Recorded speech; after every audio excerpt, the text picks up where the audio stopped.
আসসালামু আলাইকুম ওয়া রাহমাতুল্লাহ। আশা করি সবাই আল্লাহর রহমতে ভালো আছেন।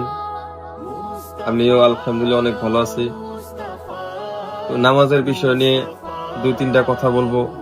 যদি ভালো লাগে তাহলে লাইক করিয়েন, শেয়ার করে দিয়েন, অন্যকেও শোনার সুযোগ করে দিয়েন। আপনি যদি নামাজ না পড়েও অনেক কিছু পেয়ে গেছেন, আপনি যদি নামাজ না পড়েও দুনিয়াতে অনেক কিছু অর্জন করেছেন, আপনার যদি নামাজ না পড়েও অনেক সুখে দুনিয়া দিন রাত কাটতেছে, আপনার যদি নামাজ না পড়েও আপনি ভাবতেছেন আমার অনেক সুখে জীবন যাপন হচ্ছে, তাহলে আপনার জন্য একটা হাদিসই যথেষ্ট। রাসূল সাল্লাল্লাহু আলাইহি ওয়াসাল্লাম এক হাদিসে বলেছেন, লাউ কানা তিদ দুনিয়া তা'দিলু ইনদাল্লাহি জানাহা বাউদাতিম মা শাকা কাফিরম মিনহা শারিবাত। অর্থাৎ দুনিয়ার মর্যাদা যদি আল্লাহ তাআলার কাছে মাছের একটি দানার সমানও হতো, তাহলে তিনি কোনো কাফেরকে এক ঢোক পানীয় পান করাতেন না। দুনিয়ার মূল্যহীনতার কারণে কাফেররা পার্থিব জগতে আয়েশি জীবনযাপন করে।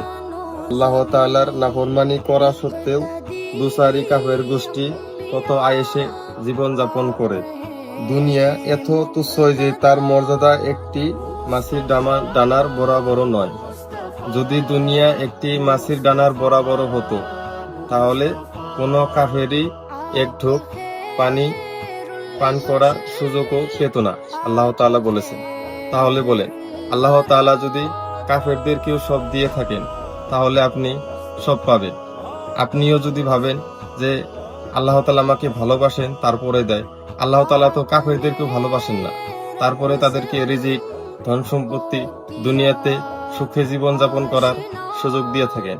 আর আপনি যদি ভাবেন আমি আল্লাহর নাফরমানি করার পরে আল্লাহ তাআলা আমাকে ভালোবাসেন, তাহলে তো সেটা আপনার ভুল ধারণা।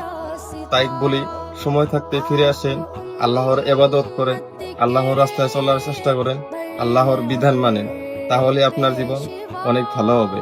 তাছাড়া কাফেররাও অনেক সুখে জীবন যাপন করে গেছেন, আপনি যদি সেটাই করেন তাহলে কিন্তু আপনার আমার কবরে অনেক খারাপ হবে।